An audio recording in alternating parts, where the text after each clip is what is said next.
દાહોદમાં આંબેડકરની પ્રતિમાના કાચ ફોડવામાં આવ્યા છે। ગામડી ચોકડી પર ટીખળખોરે તોડફોડ કરી પ્રતિમાના કાચ તોડતા વાલ્મીકી સમાજમાં રોષ વ્યાપ્યો છે।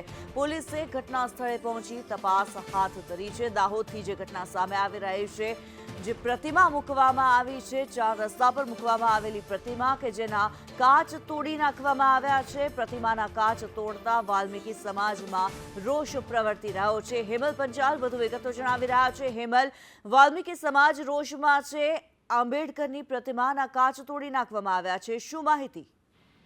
ચોક્કસ કિન્નરી વાત કરીએ તો જાલોદ શહેરની અંદર આવેલું ગામડી ચોકડી ઉપર આંબેડકરજીની પ્રતિમા આવેલી છે। ડોક્ટર બાબા સાહેબ આંબેડકરની જે પ્રતિમા છે તેની ફરતે જે કાચ લગાવવામાં આવ્યો હતા, કોઈ અજાણ્યા ઇસમો દ્વારા કે કોઈ દ્વારા જે કાચ જે છે તે તોડી પાડવામાં આવ્યો છે। રાત્રિ દરમિયાન જે ઘટના ઘટી છે તેને લઈને વાલ્મીકી સમાજની અંદર બારોબાર રોષ જોવા મળે છે। વહેલી સવારની અંદર જ્યારે વાલ્મીકી સમાજના લોકોને જ્યારે ખબર પડી છે તો ત્યાં પોલીસ પણ ઘટના સ્થળે આવી ગઈ છે અને વાલ્મીકી સમાજના લોકો પણ જે છે એકત્ર થઈ ગયા છે। જ્યારે પોલીસ દ્વારા હાલ સમજાવટની પ્રક્રિયા હાથ ધરવામાં આવી રહી છે અને જે કોણ જે ઇસમો જે છે જેને તોડ્યું છે તેની તપાસની પણ માંગ કરવામાં આવી રહી છે। જી